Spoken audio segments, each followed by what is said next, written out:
Muitas pessoas se perguntam por que a Idade Média ficou conhecida como Idade Média. Na verdade, pessoal, as pessoas que viviam na Europa entre os séculos V e XV depois de Cristo, que foi o período, que ficou conhecido como Idade Média, aquelas pessoas não diziam que viviam na Idade Média. Na época, essa expressão não era usada, tá? O período histórico não era conhecido dessa forma. A expressão Idade Média, ela foi inventada ao longo do tempo. Foi no século XVI, na época do Renascimento, que os humanistas italianos começaram a chamar o período do século V depois de Cristo ao século XV depois de Cristo de Idade Média. Naquela época, esses humanistas italianos, que viviam no contexto do Renascimento, eles tinham um sentimento no qual eles se sentiam superiores às pessoas que viveram no período anterior. E por isso eles começaram a chamar o período anterior de Idade Média. A Idade Média seria, portanto, uma idade, uma época, um período da história que estaria no meio entre a Antiguidade Clássica e justamente o período do Renascimento, que marcava o início da chamada Idade Moderna. O que começou a acontecer, na verdade, foi que se estabeleceu uma forma de dividir o tempo histórico que, com o passar dos anos, acabou se tornando bastante tradicional na área de história. Você provavelmente já deve ter se deparado em algum momento com essa linha do tempo que está aparecendo no slide que vocês estão vendo agora na tela. Essa linha do tempo, percebam que ela apresenta algumas divisões. Então nós temos pré-história, Idade Antiga, Idade Média, Idade Moderna e Idade Contemporânea. Pré-história era o período da história da humanidade anterior à invenção da escrita. Idade Antiga seria o período entre a invenção da escrita e a queda do Império Romano do Ocidente. Vejam que Idade Antiga, portanto, acaba envolvendo ali o período da Grécia Antiga Clássica, da Roma Antiga com o Império Romano. A Idade Média seria o período posterior à queda do Império Romano do Ocidente até a tomada da cidade de Constantinopla pelos turcos otomanos em meados aí do século XV depois de Cristo. A partir da tomada de Constantinopla se iniciaria a chamada Idade Moderna, que iria até o final do século XVIII, quando aconteceu a Revolução Francesa. Da Revolução Francesa em diante, nós teríamos a chamada Idade Contemporânea, que nessa divisão tradicional chega até os dias de hoje. Mas, pessoal, essa forma de dividir o tempo apresenta alguns problemas, ela apresenta, melhor dizendo, algumas limitações. Percebam que os acontecimentos usados para demarcar o início e o fim de certos períodos históricos são acontecimentos que envolvem a história da Europa. Por isso que no slide está escrito que se trata de uma divisão eurocêntrica do tempo, ou seja, uma divisão do tempo que coloca a história da Europa no centro como se ela fosse mais importante do que as histórias aí de outras partes do mundo. Além disso, essa divisão do tempo parte de um conceito hoje considerado ultrapassado a respeito de pré-história. Atualmente, a maioria dos pesquisadores consideram que sempre existe história todas as vezes que você tem um grupo humano, uma sociedade aí formada por pessoas. Ou seja, o fato de os seres humanos praticarem a escrita ou não é o que define se há história ou não. Então, o conceito de pré-história, que está na base dessa divisão do tempo, hoje ele é considerado ultrapassado. Uma outra observação a respeito dessa divisão do tempo diz a respeito dos momentos de transição de um período para o outro. Aqui é muito importante ter um cuidado, pessoal. Observem, por exemplo, o caso ali da tomada de Constantinopla pelos turcos otomanos. Nessa linha do tempo tradicional, esse acontecimento separa a Idade Média da Idade Moderna. Mas aqui é preciso ter cuidado, porque muitas pessoas ainda têm uma visão meio que equivocada das coisas e elas acreditam no seguinte: a partir do momento que termina a Idade Média e começa a Idade Moderna, a cultura, os hábitos das pessoas mudam de uma hora para outra. Mas as coisas não são tão simples assim. Na verdade, quando você tem a transição de um período histórico para outro, o que acontece muitas vezes é que certos hábitos, certos costumes, certos aspectos da cultura de um período continuam existindo ao longo do outro período, ou pelo menos ao longo de uma parte do outro período. A história humana, portanto, ela não é feita somente de rupturas, de mudanças, de transformações. Ela é feita também de coisas que permanecem ao longo do tempo, de aspectos culturais que continuam existindo, por exemplo, ao longo aí de vários anos, atravessando diversos períodos históricos. A história da humanidade, portanto, ela passa por esse jogo entre rupturas e permanências. E esse jogo entre rupturas e permanências é muito mais complexo do que aparece nessa linha do tempo que, como eu disse, é muito tradicional. Provavelmente vocês já se depararam com ela em sites da internet, livros de história, mas vejam, é uma linha do tempo que não é perfeita, portanto, ela merece aí ser problematizada a partir dessas limitações que eu apontei.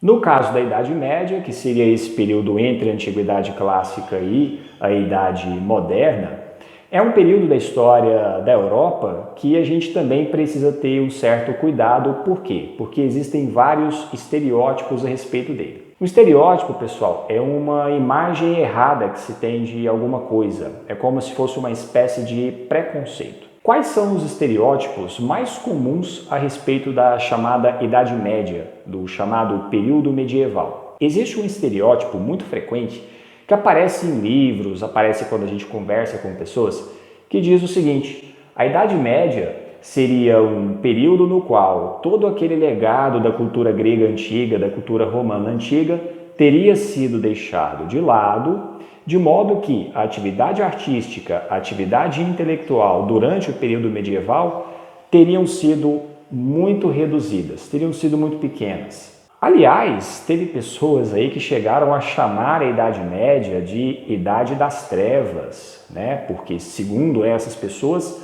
o período medieval seria um período muito influenciado pela Igreja Católica e a Igreja perseguia, né, as pessoas que iam contra os seus ensinamentos e, portanto, a Idade Média teria sido um período de estagnação cultural, de estagnação intelectual na Europa. Mas não só isso, as pessoas também disseram ao longo do tempo, algumas ainda dizem isso até hoje, né, que a Idade Média teria sido também um período de estagnação econômica, de estagnação da vida urbana, né, quer dizer, como se fosse um período marcado apenas pela violência e apenas aí pelo fato de as pessoas viverem na zona rural durante o período medieval, inclusive praticando pouco comércio.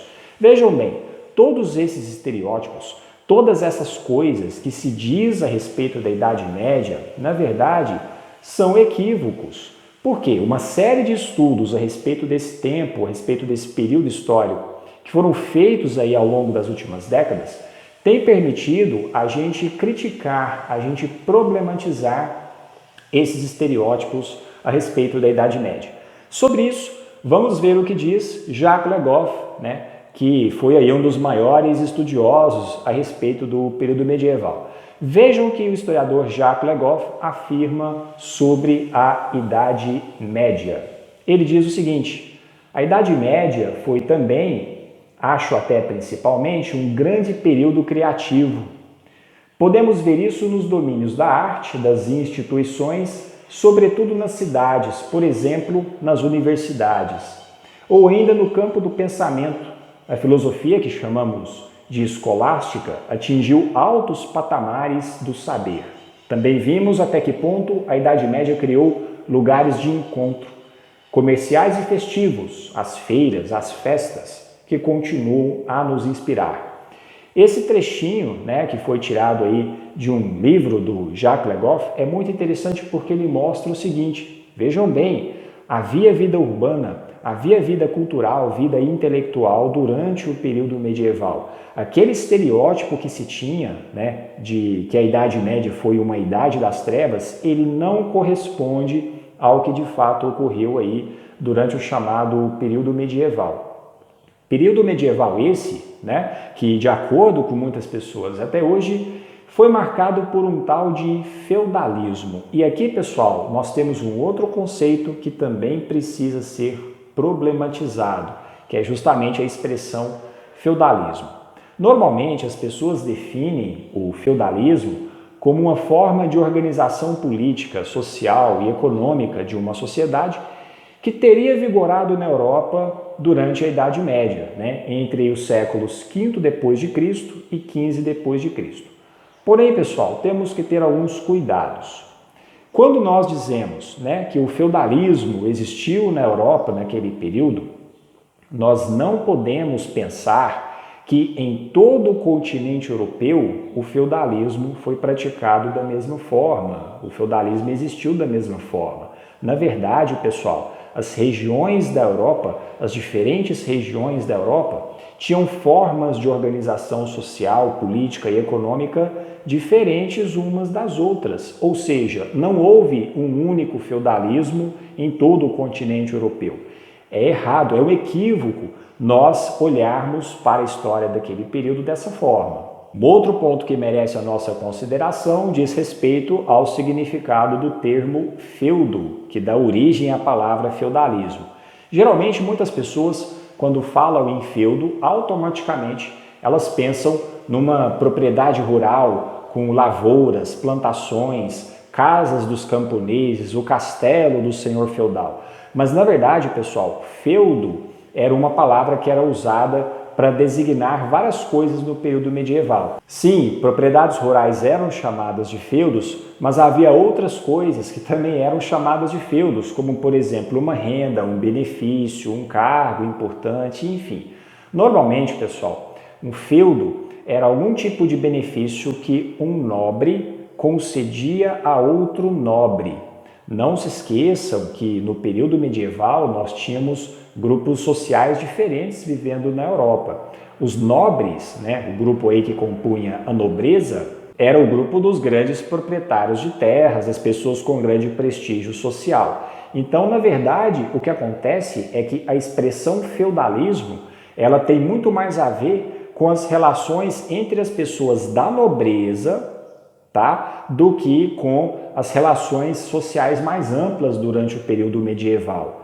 A palavra feudalismo, portanto, ela tem um significado mais limitado, bem específico aí no que diz respeito a essas relações entre nobres. E é aqui que nós temos uma outra expressão que talvez possa ser até mais interessante do que a expressão feudalismo, que é a expressão senhorio ou dominação senhorial. Esses termos, talvez, eles sejam mais interessantes para nós falarmos das relações sociais do período medieval. Por quê? Porque são termos mais abrangentes. O senhorio, a dominação senhorial, acontecia não apenas entre um nobre e outro nobre. Acontecia também entre um nobre e um camponês, um nobre e uma pessoa que vivia numa vila, numa cidade. Então, essas expressões, senhorio ou dominação senhorial, atualmente, por alguns pesquisadores, elas são consideradas até mais interessantes do que a expressão feudalismo para falar como que funcionava a organização social, política e econômica da Europa ou de parte da Europa durante o período medieval. Então vejam que quando nós falamos de expressões como Idade Média, feudalismo, nós estamos falando de expressões que têm significados bastante limitados e que elas, na verdade, são expressões que não refletem com 100% de fidelidade tudo aquilo que teria acontecido durante aí um período, durante uma etapa da história da Europa. Portanto, são expressões que nós sempre temos que usar com um determinado cuidado e tendo em mente que, na verdade, a história da Europa naquele período, século V depois de Cristo ao século XV depois de Cristo, foi muito mais complexa do que esses conceitos tradicionais de Idade Média e feudalismo nos fazem acreditar, tá bom? E é isso, pessoal. Se você gostou do vídeo, deixa o like, aproveita, se inscreve também no canal e compartilhe com as pessoas que também estão estudando um pouquinho sobre o período medieval na Europa. Vou ficando por aqui, vejo vocês no próximo vídeo. Abraço!